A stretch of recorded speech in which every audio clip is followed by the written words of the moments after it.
Amor, Morte e Robôs é uma série produzida como original Netflix e que consiste numa coletânea de curtas de animação que sempre envolvem estes elementos do título em suas tramas de diferentes formas e formatos.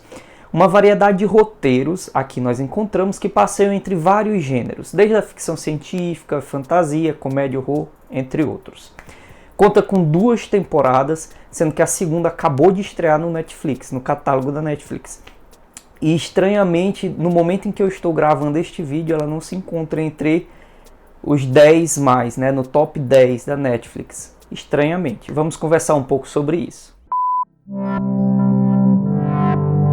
Idealizada e criada pelo Tim Miller, com David Fincher como produtor executivo principal, a série ela agrega colaboradores do mundo inteiro, entre roteiristas, diretores, estúdios de animação diferentes. E assim nos traz produções com animações de estilos completamente diferentes entre si. De animações mais caricatas até estilos mais realistas, ambientações em tempos remotos ou tempos não exatamente bem definidos, até imaginações super ou hiper realistas do nosso futuro. E entre os temas nós vamos ter histórias cujo plot central aborda a relação da humanidade com os temas centrais, né, do título desse seriado, ou seja, com o amor, com a morte e com os robôs. Eu gostei mais da primeira temporada por achar ela melhor produzida, com histórias mais impactantes e melhor desenvolvidas também, mas eu consigo perceber nesta segunda temporada, algumas boas histórias. Esta segunda temporada tem 8 episódios ao todo e que podem ser vistos em qualquer ordem, afinal de contas, os episódios eles funcionam de forma independente, completamente independente entre si. O ponto negativo desta temporada, para mim, o que mais pesou foi a superficialidade da maioria dos temas, o fato deles serem pouco explorados, ou melhor falando, pouco desenvolvidos, mesmo dentro da proposta do seriado, que já consiste em curtas de animação. E nessa segunda temporada a gente percebe que os episódios eles funcionam a maior parte do tempo como um alívio cômico ou como um vislumbre da tecnologia e da computação gráfica. Isso me incomodou um pouco. E mesmo assim, entre estes 8 episódios, houve uma história que saltou-me aos olhos e que me chamou bastante atenção.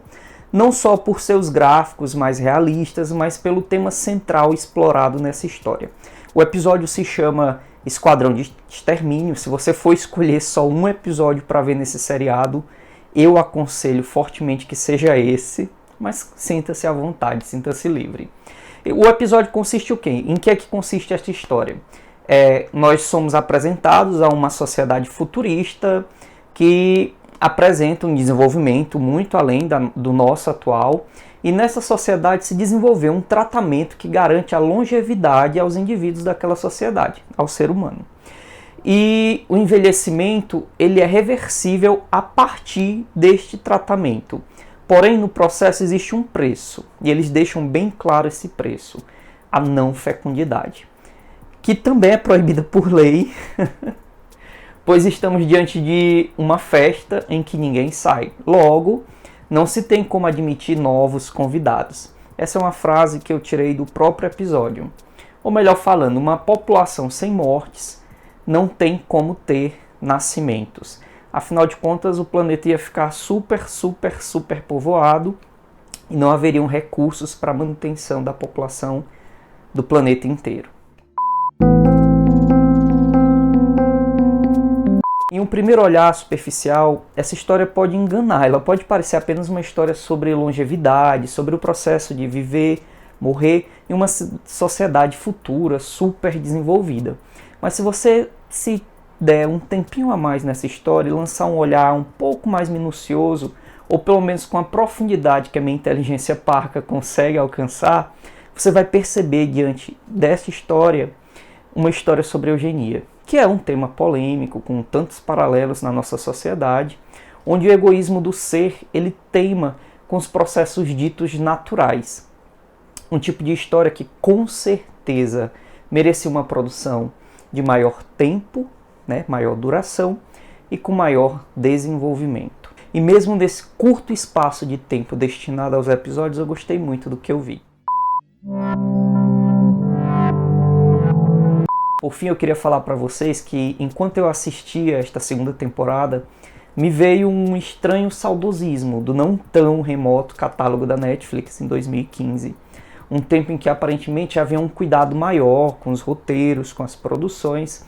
Parece-me que nós tínhamos entre as produções originais Netflix um acervo de maior qualidade. Eu não sei exatamente, eu posso estar completamente enganado, claro, mas eu fico com esta impressão quando percebo estarem priorizando na plataforma o volume de produções em detrimento da qualidade destas produções. E se for isso, né, se isso realmente for verdade, corresponder à verdade, eu até entendo, pois na guerra entre as plataformas de streaming, né, que tem ficado cada vez mais acirrada, você pode escolher as armas que mais lhe apetecem.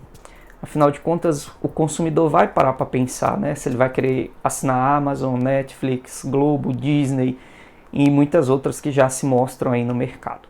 E é isso, pessoal. Mais uma vez eu quero agradecer bastante a presença de cada um de vocês, os comentários. Mesmo os comentários polêmicos, eles acabam agregando, né, valor às nossas discussões. Afinal de contas, eu partilho muito nos vídeos sobre a minha impressão. E eu acho legal quando eu percebo, né, que existem tantas outras impressões diferentes e isso vai somando no nosso conhecimento e no nosso debate sobre as produções que nós acabamos trazendo para comentar aqui no canal. As nossas redes sociais vão estar aqui disponíveis, convido-os a nos seguirem no Facebook ou no Instagram quando estiverem nestas outras plataformas. Convido-os também que possam se inscrever aqui embaixo no nosso canal, agregando, né, mais e mais gente, mais e mais volume de qualidade à nossa brigada. E até breve, espero vê-los todos muito bem. Tchau!